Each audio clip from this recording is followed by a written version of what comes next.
Pensa só, vivia numa época em que mesas começavam a girar sozinhas, objetos levitavam no meio da sala. Parecia loucura, né? Para muita gente, sim. Mas para um homem, Allan Kardec, aquilo era o começo de uma nova ciência.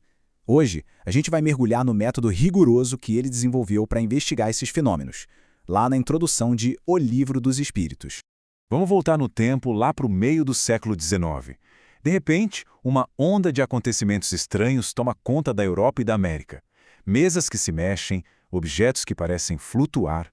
Enquanto a maioria achava graça ou ficava com medo, Allan Kardec viu algo diferente. Ele viu um desafio para a razão, um mistério que pedia, que implorava por uma investigação séria. E o ponto de virada foi quando se percebeu que aqueles movimentos não eram aleatórios. Eles respondiam, pareciam se comunicar. Havia, aparentemente, uma inteligência por trás de tudo. Uma causa que não era nenhuma das pessoas que estavam ali na sala. E isso, claro, levantou uma questão que não podia ser ignorada.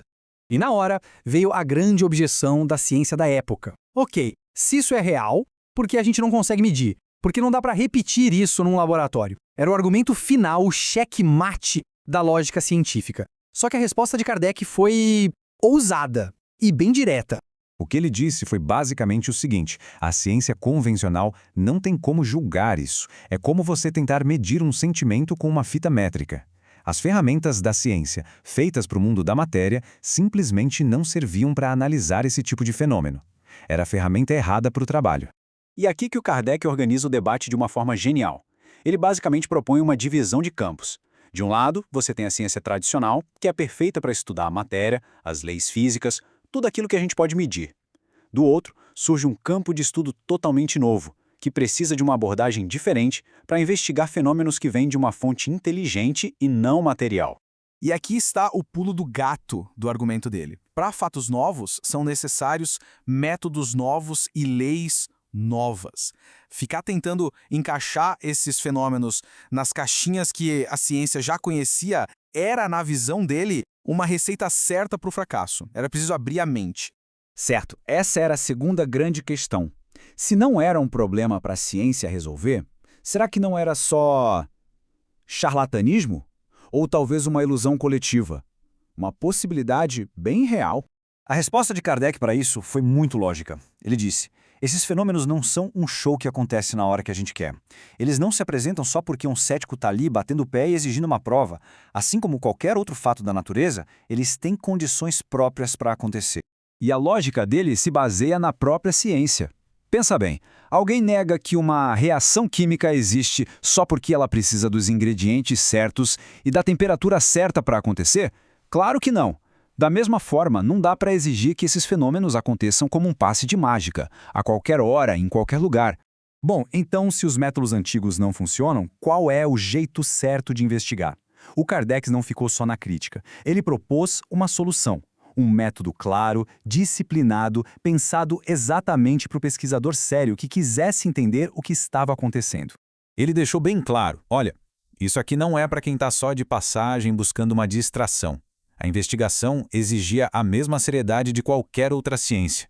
Era preciso ter perseverança, estudar com método, ter a mente aberta, sem ideias pré-concebidas e, acima de tudo, ter uma vontade sincera de aprender, não de se divertir. E o universo a ser explorado era gigantesco. Kardec sempre avisava que não era algo que se aprende numa sentada só. Levaria anos, talvez uma vida inteira de dedicação, só para começar a arranhar superfície de tão complexo que era. Exigia um compromisso real com o conhecimento. Então, ao rebater as críticas e propor um método novo, Kardec reformulou a coisa toda. O que ele estava propondo não tinha a ver com superstição nem com fé cega. Era outra coisa. Ele fez questão de frisar que as conclusões do estudo dele não saíram da sua cabeça, não eram fruto de imaginação ou de alguma teoria que ele já tinha. Eram, na verdade, o resultado de muita observação sistemática. A base de tudo, segundo ele, não era uma verdade revelada de uma vez só. Era mais como um grande mosaico de informações.